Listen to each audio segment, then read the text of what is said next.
don't you go ahead and turn to 1 Samuel chapter 20 with me. Still marching our way through 1 Samuel. In fact, I usually try to stay about 7 or 8 weeks ahead of my own study, and so with a big book like this, that usually means that when we start teaching, I'm still finishing up my own study of the rest of the book. And so I've been working on the last couple of chapters over the last couple of weeks here. And after that, we're going to be going into 2 Corinthians. Dustin, I believe, has already started some work on that. So we'll be looking forward to that. But the book of 1 Samuel is kind of interesting because it's filled with a lot of different interesting characters. And you could actually, in fact, Dustin and I and some of the elders have talked about this. You could go through the book of 1 Samuel and just do character studies. Or you could look at how God works throughout the book. You could look at just the tension between what it is to be a good king like David versus a bad king like Saul. There's so many different ways. And so you could teach through this book multiple times and almost feel like you've not gone through the book before because of that. And so it's filled with all these different characters. We've looked at some of those. We've got Elkanah, we've got Samuel, we've got Hannah, we've got Eli and his sons and all that kind of stuff. And as we look at this passage today from verse 20, one of the temptations might be to approach it from the standpoint of the two characters that are involved. In this case, Jonathan and David. And you can do that. However, I think as we look at this chapter today, I really think that the author's primary purpose is to sort of look at the covenant between Jonathan and David. Not just about who they are and their characters, but I believe that the author wants to use this as a way to remind Israel of their covenant relationship with God. One of the neat things about Hebrew is that authors oftentimes leave clues within the text. It's a very poetic language, and so you have to sort of not just look at the words that are there, but look at things like, why did the author say this, or how did he arrange this? And sometimes the authors are very subtle in the way that they do that. And I believe this morning that as we go through this text, I think what we're going to see is that I believe one of the author's intent with this passage today was to use the covenant relationship between Jonathan and David as a reflection on God's covenant relationship with Israel. But it doesn't stop there. Because we're told as believers that everything in the Old Testament was written ultimately as a benefit to us as well, God's people. That it might be a tutor to lead us to Christ, which really means that this discussion today is not just about David and Jonathan, not just about Israel and Israel's relationship with God, but our relationship with Christ as well. And I think we're going to see that. I'm going to cover it in, I believe it's 5 different pieces today. And I'll give you, at the beginning of each one of the sections, I'll kind of tell you what I'm focusing on. The first one is actually in the first 11 verses or so. The covenant between David and Jonathan provided certainty in uncertain times for David. So the covenant between David and Jonathan provided David with certainty in uncertain times. And we'll see how that reflects our relationship with God as well. Think about this. David's life was in danger. And in some respects, he really didn't know why. He was constantly on the run from Saul. Let's look at that. Chapter 20 of 1 Samuel. Let's look at the first 11 verses or so. Then David fled from Naioth in Ramah and came and said to Jonathan, "What have I done? What is my iniquity? And what is my sin before your father that he is seeking my life?" He said to him, "Far from it. You shall not die. Behold, my father does nothing, either great or small, without disclosing it to me. So why should my father hide this thing from me? It is not so." Yet David vowed again, saying, "Your father knows well that I have found favor in your sight." And he has said, "Do not let Jonathan know this, or he will be grieved. But truly, as the Lord lives and as your soul lives, there is hardly a step between me and death." Then Jonathan said to David, "Whatever you say, I will do for you." So David said to Jonathan, "Behold, tomorrow is the new moon, and I ought to sit down and eat with the king, but let me go that I may hide myself in the field until the third evening. If your father misses me at all, then say, David earnestly asked leave of me to run to Bethlehem, his city, because it's the yearly sacrifice there for the whole family. If he says it is good, your servant will be safe, but if he is very angry, know that he has decided on evil. Therefore, deal kindly with your servant, for you have brought your servant into a covenant of the Lord with you. But if there is iniquity in me, put me to death yourself. For why then should you bring me to your father?" Jonathan said, "Far be it from you. For if I should indeed learn that evil has been decided by my father to come upon you, then would I not tell you about it? Then David said to Jonathan, who will tell me if your father answers you harshly? Jonathan said to David, come and let us go into the field. So both of them went out into the field. So that sets our table for us here. Up until this point, we have at least 6 attempts on David's life by Saul. We've seen a little bit earlier, a couple weeks ago, that David went to Jonathan and they kind of worked out a plan, and Saul basically agreed to let David come back into his presence, and everything looked okay, but immediately Saul decided to return and chase David down again. And so David now is on the run once again. And you see here in this text that he came to Jonathan. He seems a little bit befuddled. What's going on? What have I done? What sin have I committed against your father that he would pursue my life? And Jonathan doesn't want to accept it. In some respects, he says, oh, no, everything's cool with Dad. Certainly I would know about it. I'm his son. I'm his right-hand man. He would tell me. And David has to remind him, no, he knows that you and I are pretty tight. And so he's simply keeping things from you. Now David is gracious here because he says, well, he's just keeping it from you because Saul would know you'd be grieved. It'd break your heart if you knew that Dad was trying to kill your best friend. David's being gracious there because Saul was being much more devious about that and hiding it from his son. It wasn't because he thought Jonathan would be grieved by that. He was more convinced that Jonathan had been poisoned by people around him. We see that in other texts. So Saul was hiding it from Jonathan for his own safety or for his own benefit and purpose. Had nothing to do with Saul not being grieved. But again, David is being generous, even to Saul at this point. Instead of attributing to Saul the real reasons necessarily, he didn't do that. So Jonathan doesn't really ultimately think that his dad still has a problem with David, but we know that that's ultimately the case. So David comes up with a way to prove this to Jonathan and to ultimately determine whether or not Saul really does have an issue with him. So David proposed this test. He basically says, well, there's this feast coming up and I'm expected to be there in the presence of the king. But it's also a time where I should be back with my family in Bethlehem. So tell you what, you go to the feast. I'm just going to go out here and hide.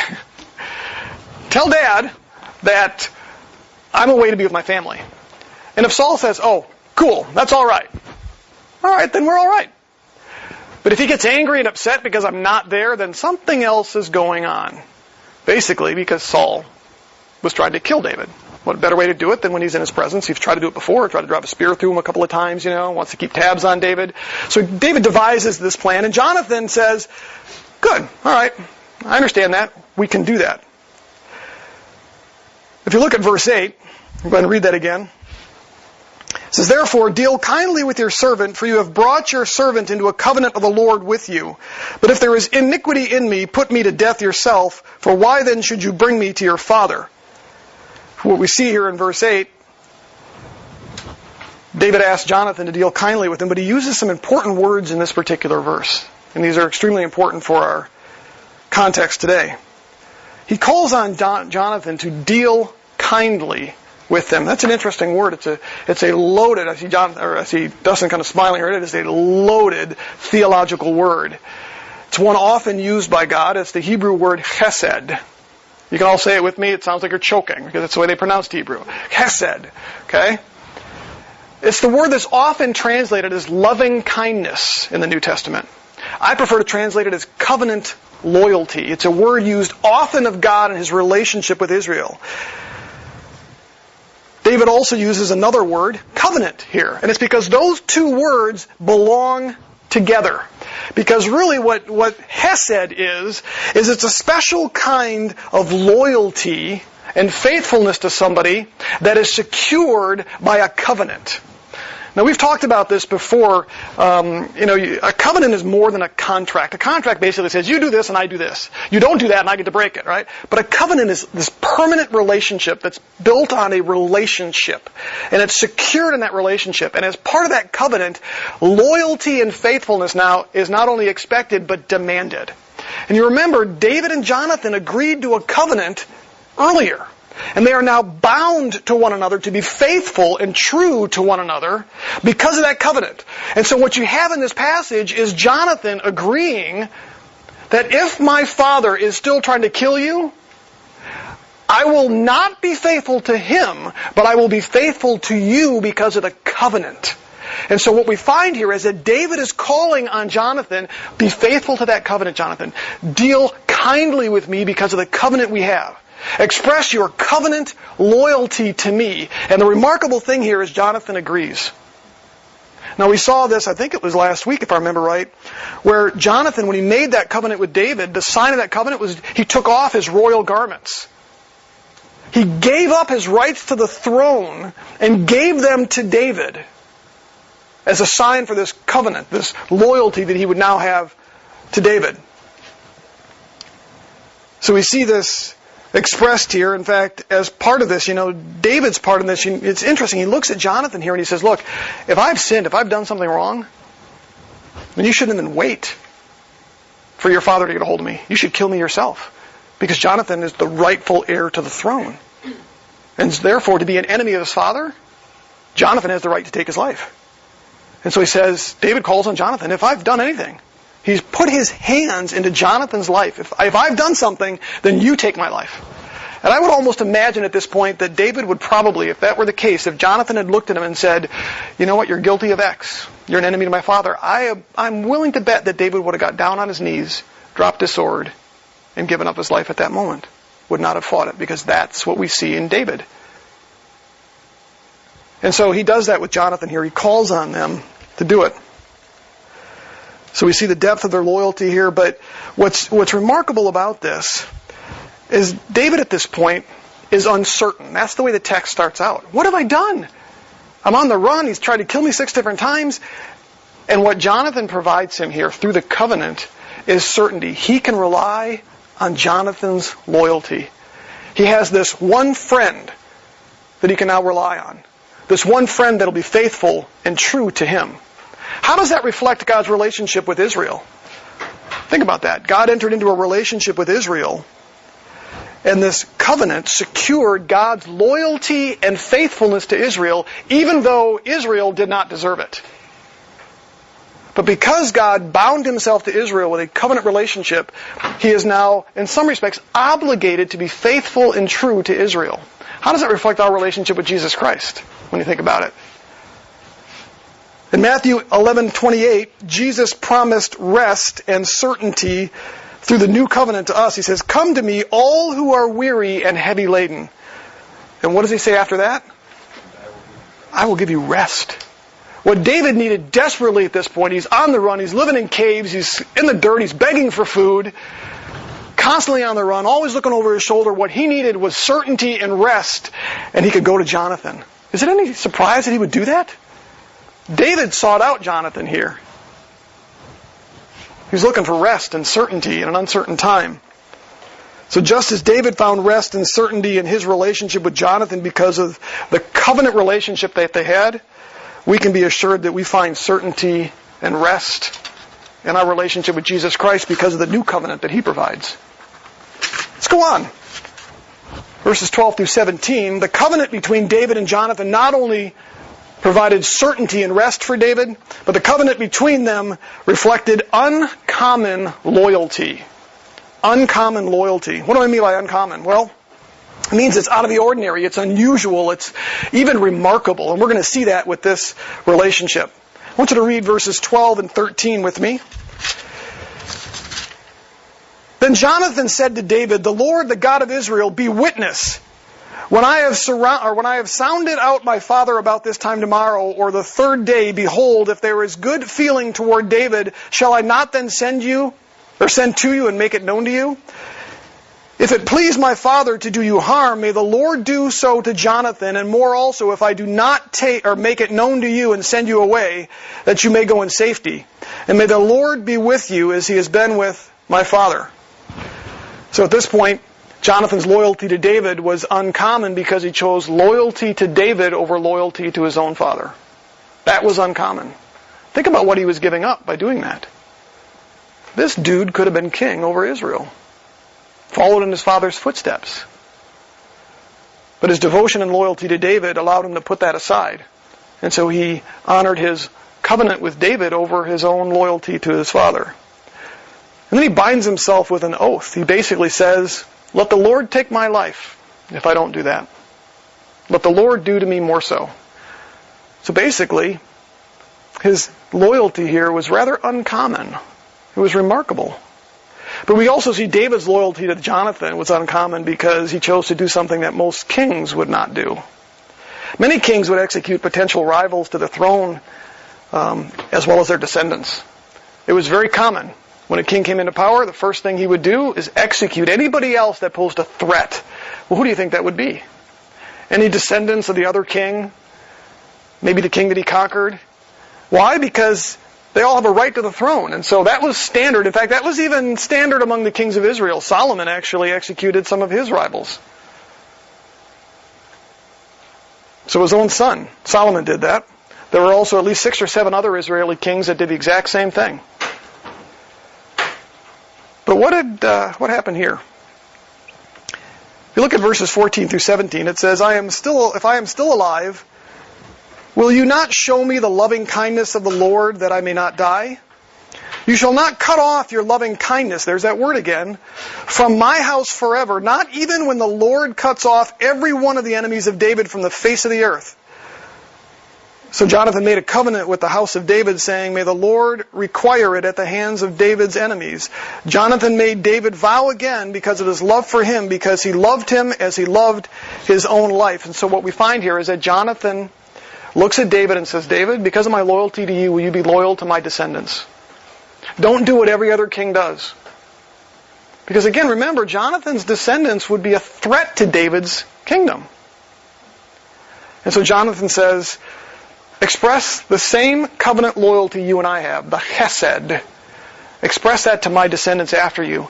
Even when God cuts off all of your other enemies, don't cut off my family. And David actually agrees to it.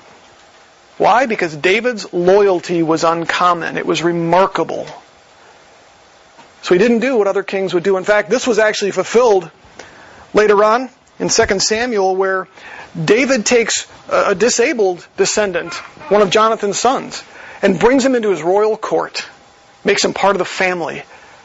And it's something David initiated. He remembers his covenant with Jonathan after Jonathan is gone. And he asks, who else is there? Who's alive? And they go and they find his son, and they bring him in, and David makes him part of his royal family and takes care of him. So David made good on that promise. He lived out the chesed because his loyalty was uncommon. It was remarkable. Like David's covenant with Jonathan, our covenant with Jesus also is filled with uncommon loyalty, is it not? Think about Jesus. I want you to turn to Luke chapter 14 with me.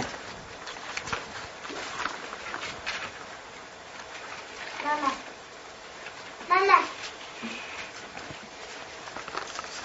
Luke chapter 14, starting in verse 26. Now large crowds were going along with him, and he turned and said to them, if anyone comes to me and does not hate his own father and mother and wife and children and brothers and sisters, yes, even his own life, he cannot be my disciple. Whoever does not carry his own cross and come after me, he cannot be my disciple. For which one of you, when he wants to build a tower, does not first sit down and calculate the cost to see if he has enough to complete it? Otherwise, when he has laid a foundation and it is not able to finish it, all who observe it begin to ridicule him. I'll leave that rest of that text for you to read, but what we find Jesus saying there is a expectation of loyalty to Christ, that our loyalty to Christ should exceed our loyalty to everybody else, including our family and our children. Now, that's hard for us sometimes to think about, right? Jesus does not ask us to not be loyal to our family and to only be loyal to Him. What He says is that our loyalty to Him should be that so much greater than our loyalty to our own family. If you can think about that, what's your loyalty to your kids or to your spouse? Okay, it should be fairly high. In fact, I would argue it should probably be fairly remarkable. But Jesus says your loyalty to me should even go beyond that, which means sometimes you have to follow Jesus when even your own family doesn't want you to follow Jesus. Causes tension. And so, just like David and Jonathan's covenant relationship to each other required this remarkable uncommon loyalty, so does ours with Jesus, because Jesus demands it of us. But it's not just one-sided. Jesus' loyalty to us is also beyond remarkable. I want you to look at 2 Timothy chapter 2. This is probably one of my favorite passages of Scripture. 2 Timothy chapter 2. You want to know what Jesus' loyalty and faithfulness to us is? You can look at the end of Romans 28 and see that nothing can tear us out of His hand. That's pretty amazing loyalty there. But this is remarkable, this passage. 2 Timothy chapter 2. Just 3 verses. It says, "It is a trustworthy statement. For if we died with Him," think of that as the word sin. So since we've died with Him, we will also live with Him. So basically it says, if you die with Christ, you'll live with Him. Then it says, if we endure, remain faithful, if we suffer through with Him, it says, we will also reign with Him. That's the reward. Okay? So he basically says, if you died with Him, that's your salvation, you'll live with Him. Okay? That's secure. He says, but if you also endure, that has to do with remaining faithful through suffering. It doesn't mean abandoning your faith as much as, some Christians, when you look at them, you don't even know they're Christians. They might be saved, you look at them and you go, yeah, but they're just not all that faithful. But maybe they're saved, maybe, we don't know, right? He says, well, if you endure, if you're one of those types of Christians that will endure that hardship and suffer with Christ, much like Paul says, there's a reward. You will reign with Christ. That's your crown, okay? But then he says this, if we deny Him, it's a little tricky here because the deny there is in a structure where it points back to endure, meaning you don't endure is another way to translate that.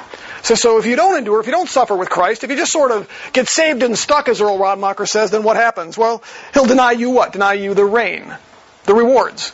Paul refers to some Christians in 1 Corinthians where he basically says they're saved as if through the fire. They got nothing in terms of rewards, but they're still saved. Why? Because of the way they live their lives. So what we have here in this passage is it says, if you're saved, you get life. But if you take it that extra step and you suffer with Him and you serve Him well, you get that well done, good and faithful servant, that you'll be rewarded with reigning with Christ. But if you don't do that, then Christ will deny you that reign, won't take your salvation, but won't reward you. But then look at the very next verse, or the very next phrase. If we are faithless, He remains faithful, for He cannot deny Himself. That's a tough passage to work through. But ultimately what it says is Jesus Christ still is loyal to you. That's why Romans chapter 8 at the end says nothing can tear us out of His hands. Jesus Christ's love, loyalty, and faithfulness to us is uncommon. I think about Peter Peter denying Him 3 times. And what does Jesus do? Meets him on the shore. Okay? Takes him for a walk. Doesn't let him get away with it. But He holds on to Peter. Didn't say, you denied me 3 times, Peter. No. Jesus was faithful to Peter.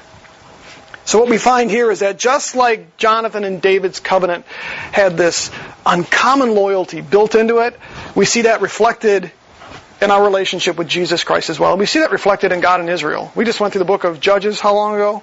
How many times did we see the Israelites fall into sin, God have to chastise them, but still rescue them? How many times did God not do that? How many times did God say, that's it, one too many times?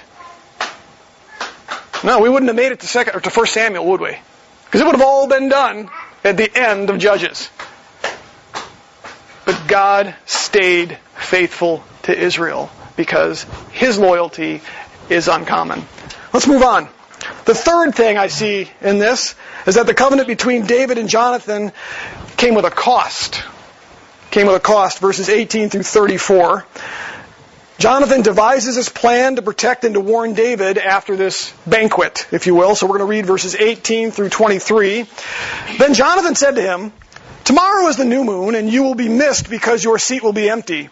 When you have stayed for 3 days, and you shall go down and quickly come to the place where you hid yourself on that eventful day, and you shall remain by the stone of Ezel. I will shoot 3 arrows to the side as though I shot at a target. And behold, I will send the lad, saying, go find the arrows. If I specifically say to the lad, behold, the arrows are on the side of you, get them, then come, for there is safety for you and no harm as the Lord lives. But if I say to the youth, behold, the arrows are beyond you, go, for the Lord has sent you away. And for the agreement of which you and I have spoken, behold, the Lord is between you and me forever. So David will go out and hide in the field, maybe behind a big rock, we don't know. And then Jonathan, after he finds out what happens at the meal, remember, he's going to go to the meal. If Saul gets really angry, he knows that Saul's going to kill David. If Saul's like, oh, cool, good thing you went to see his family, everything's good. So Jonathan's going to take that information, he's going to go out in the field where David is hiding, and he's going to draw 3 arrows. And he's going to shoot all 3 of those arrows in the same place. One option is to shoot it to the side. So he's going to shoot to the side if everything's good with Saul. So he'll pop those off. He'll then tell the boy that's with him, go out there and get the arrows. And if David sees where the arrows go, and sees the lad run out and they're to the side of him, then Jonathan says, you know everything's good and you can come. But he says, if I shoot the arrows beyond the stone, if I shoot them beyond you, and I tell the lad, go get them, they're beyond David, as soon as David sees that lad run towards him and run right past him to get the arrows, David will know, Saul's out to get me. And Jonathan tells him at that point, just leave. Just leave. So that's the plan. That's what they do. So we see in the passage what happens. So David hid in the field, verse 24, and when the new moon came, the king sat down to eat food. The king sat at his seat as usual, the seat by the wall. Then Jonathan rose up, and Abner sat down, that's Saul's right-hand man, sat down at his side, but David's place was empty. Nevertheless, Saul did not speak anything that day, for he thought, is it an accident? He, David, is not clean. Maybe something's wrong. He's filled with some sin of some kind, therefore he can't come to the festival. Surely he's not clean, he says. It came about the next day, the second day of the new moon, that David's place was empty. So Saul said to Jonathan, his son, why has the son of Jesse not come to the meal, either yesterday or today? Jonathan then answered Saul, David earnestly asked the leave of me to go to Bethlehem. For he said, please let me go, since our family has a sacrifice in the city, and my brother has commanded me to attend. And now, if I have found favor in your sight, please let me get away, that I may see my brothers. For this reason, he has not come to the king's table. So what do you suppose is going to happen now? You guys know where this is going, right? Verse 30, then Saul's anger burned against Jonathan, and he said to him, you son of a perverse, rebellious woman, do I not know that you are choosing the son of Jesse to your own shame, and to the shame of your father or your mother's nakedness? For as long as the son of Jesse lives on earth, neither you nor your kingdom will be established. Therefore now send and bring him to me, for he must surely die. But Jonathan answered Saul his father and said to him, why should he be put to death? What has he done? Then Saul hurled his spear at him. Does that sound familiar? And to strike him down. So Jonathan knew that his father had decided to put David to death. It's probably the spear sticking in the wall that gave him the clue. Then Jonathan arose from the table in fierce anger and did not eat food on the second day of the new moon, for he was grieved over David because his father had dishonored him. So this turns out exactly as we might expect. What's the cost here? Well, first off, you see here Saul pretty much disowns Jonathan. When he refers to him as a son of a perverse and rebellious woman, in essence what he's saying is, you're not my son. He says that he's a shame to his mother's nakedness. I actually prefer the way the NIV translates this, of the mother who bore you. Mother's nakedness, there's a reference to birth, and so he basically says, you're ashamed of the woman who gave birth to you, Jonathan. He also says, you know what? You're a disgrace because you'll never inherit the kingdom. You're giving up. Who does that? Who gives up the right to the throne, Jonathan? Are you an idiot? That's a disgrace. No king does that. No son of the king would ever consider something like that. And so he mocks him and he shames him here. That's the cost for doing what was right. Remember Jesus' words about loyalty to him being greater than that of father and mother and brother and sister, son and daughter? And that's what we see here in Jonathan. His loyalty to David cost him something with his father. Jonathan refuses. Saul tries to kill him. Even takes it up a notch. I'd say that's a pretty significant cost for Jonathan's loyalty. I love the fact here that it says that Jonathan expressed anger. You know where my anger would probably be directed? At the guy who just tried to kill me. The guy that just stuck a spear in the wall. The guy who just mocked me, ridiculed me, called me shameful, said that I was a disgrace to my mother. I'd be angry at that dude for what he did to me. Why does it say in the text here that Jonathan's angered? Did you catch that? Go back and look at the text for me. Somebody tell me what it says. Why was Jonathan angered? His father's shameful treatment of David. Yeah. The NASB says because he had dishonored David. Jonathan is upset not because of what his dad did to him, but because it was a dishonor to David, the Lord's anointed. That's fascinating to me. That goes back to his loyalty to David. So just as Jonathan paid a steep price for his covenant with David, Jesus also paid a steep price for his covenant with us, didn't he? Romans chapter 5 verse 8 says this, "But God demonstrates His own love towards us in that while we were yet sinners," what did Christ do for us? It says He died for us. The covenant relationship that we have with Jesus costs Him something and costs us pretty much nothing. In the same way that Jonathan bore the brunt of the cost of his relationship, his covenant with David. But there's the other side of that. What's expected of us? Is there a cost to us? I would say little compared to what Christ paid. But there is some cost to us. Jesus warned His disciples to count the cost before following Him. He told us we would be hated by the world because of Him. He said we'd be persecuted and some of us even martyred because of our relationship with Him. So there's a cost to us as well. There always is. David did have some cost, for his faithfulness to the Lord. He's run out of town. He's supposed to be the Lord's anointed. In fact, he's faithfully serving the king, doing everything he can to help Saul be successful, and yet he's run out. He's on the run. Loses his livelihood. It's all the fear and anxiety of having to care for his family out on the run. In fact, I think I counted it up 2 nights ago. I think there were 15 attempts total in David's life by Saul in the whole book. How'd you like to live your life that way? There's a cost involved with that, being on the run. And so David and Jonathan's covenant had a cost associated with it. God's relationship with Israel and His relationship with us had a cost associated with it.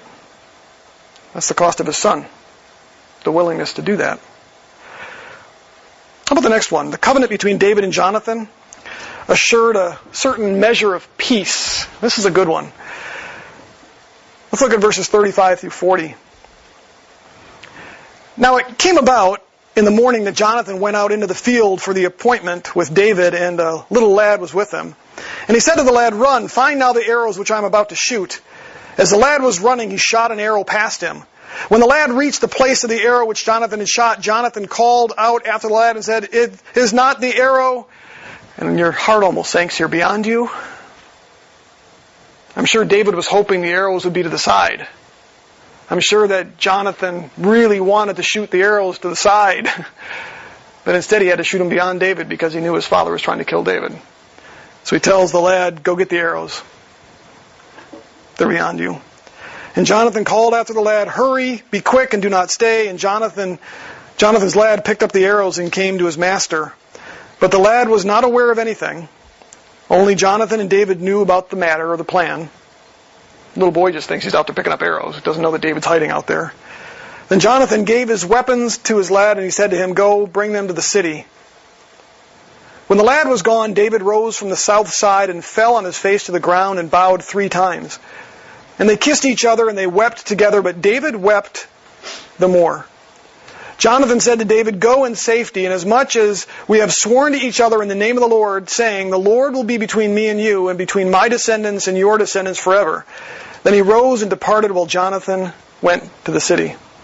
So Jonathan warns David by shooting the arrows beyond David. David knows that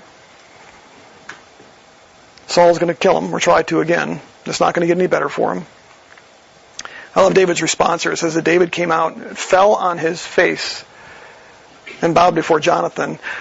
When you look at some of the literature and stuff in the ancient Near East, you learn certain things. And one of the things we know about this is falling on your face and bowing was actually a way to express subservience and loyalty to somebody else.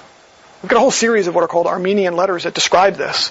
And so what David is doing is he's placing himself in subservience to Jonathan. David's supposed to be the next king.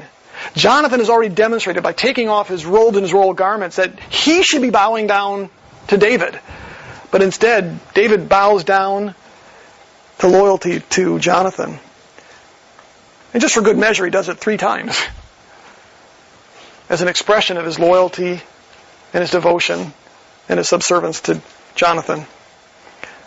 Kissing was also an expression of farewell in the ancient Near East, as weeping was. Obviously, the weeping here indicates the anguish and emotion of the situation. You know, we've been told multiple times now that David was loved by Jonathan more than he loved his own life. His devotion was deep, was rich. But you notice here it says that David wept the more. I think David realized what Jonathan had given up.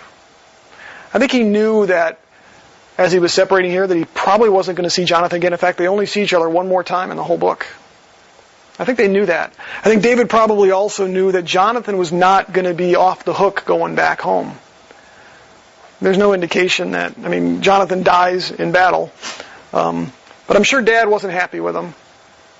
David knew that. David was probably concerned about Jonathan going back home, and would Saul try to kill him again. And so he wept all the more over this. But you notice what happens in verse 43? It says that Jonathan, actually it might be verse 42. Is that right? Yeah, it's actually the second half of verse 42. Jonathan says this, "The Lord will be between me and you, and between my descendants and your descendants forever."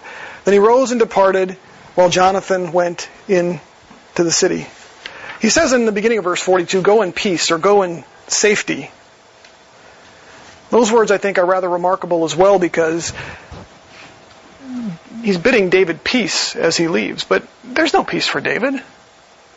Again, up until this time there's maybe 6 attempts. He's got at least 9 more to go with Saul trying to kill him. So what kind of peace could Jonathan be talking about here? I think it's this: that no matter what David faced, he would always know that there would be at least one element of peace somewhere in his life, and it would be with Jonathan. He could always reflect on that as he's out in the hills, and as Saul is trying to kill him, as he's got his... In fact, Saul's whole entire army, at least 3,000 people, were out to kill David, to take his life. He would go into cities, and those cities would give him up. So he'd have to flee to the next city. There's no peace. There's only anxiety, but he would always be able to look back and know that I've got peace with Jonathan. Even though he may not be there physically with Jonathan, that's the peace that Jonathan mentions here. He says, "Go in safety, go in peace, inasmuch as we have sworn to each other in the name of the Lord. The Lord will be between me and you, and between my descendants and your descendants forever." Jonathan was referencing the peace that would exist between him and Jonathan. He was able to depart from David and give him a certain sense, a certain measure of peace. David, no matter where you go, no matter what my father tries to do, know that there's always peace between me and you because of what the Lord has done and because of the covenant relationship that we have. Isn't it interesting how that peace reflects the peace that we have? Think about that in your life. Where's the one area where you are absolutely guaranteed peace, no matter what else happens? Anybody want to volunteer where that might be? There's one area where we are absolutely convinced that we have peace. And that's the peace that we have with God that's available through Jesus Christ. And it's there regardless of what else happens.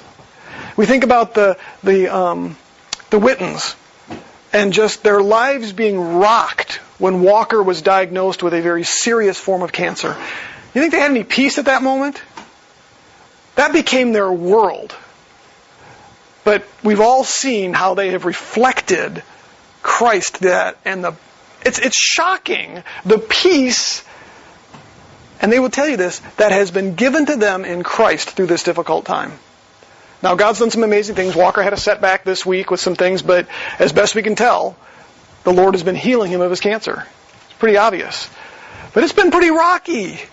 Times filled with anything but peace. And yet there's this amazing peace that transcends all understanding that the Lord has showered them with. Okay? I think about just the stuff that we go through on a daily basis. You know? The ups and downs of life. I don't know that I won't ask for a raise of hands, but how many of you would, if you would categorize your lives as always filled with peace? You know? Am I the only one that probably wouldn't? You know, it's funny because I oftentimes feel really bad when I share. I mean, I've had medical issues for years now. I sometimes think it's my thorn in the flesh, you know. I think I've told you about the throat issues I've been having recently, and I've been having trouble walking recently because of my hip and stuff, and I really wonder sometimes, like, I'm just tired of this. I'm just absolutely tired of this, you know? I'm only 53. I shouldn't be struggling with this stuff. But God may or may not deal with those things. But I've always been able to say, you know what? At least I know that if I can just survive till I'm 70 or 75, I got nothing to worry about. I look forward to the day I get to see God because there's no fear, there's no anxiety, there's only peace. Because of the covenant relationship that I have with Jesus Christ. Amen? And so when we look at Jonathan's covenant with the Lord, and we'll wrap it up with this. When we look at this relationship, this story is not just about how really cool the relationship was between David and Jonathan, or about what neat individuals they were. It's not even about David. It's not even about Jonathan. What this text is about is the relationship that they had together and how it reflects God's relationship to Israel and our relationship to Jesus Christ. Let me just rehash these real quick. The covenant between David and Jonathan provided certainty in uncertain times. Does it not for us? Absolutely. It is the only thing we can be certain of, is that Jesus Christ loves us and will care for us. The covenant between David and Jonathan reflected uncommon loyalty. Is that not true with our relationship with Christ? Maybe our loyalty to Him kind of wanes sometimes. Maybe we don't always behave like we should, you know. But His is unwavering, uncommon, and remarkable towards us because He doesn't change. The covenant between David and Jonathan came with a cost. Is that not true?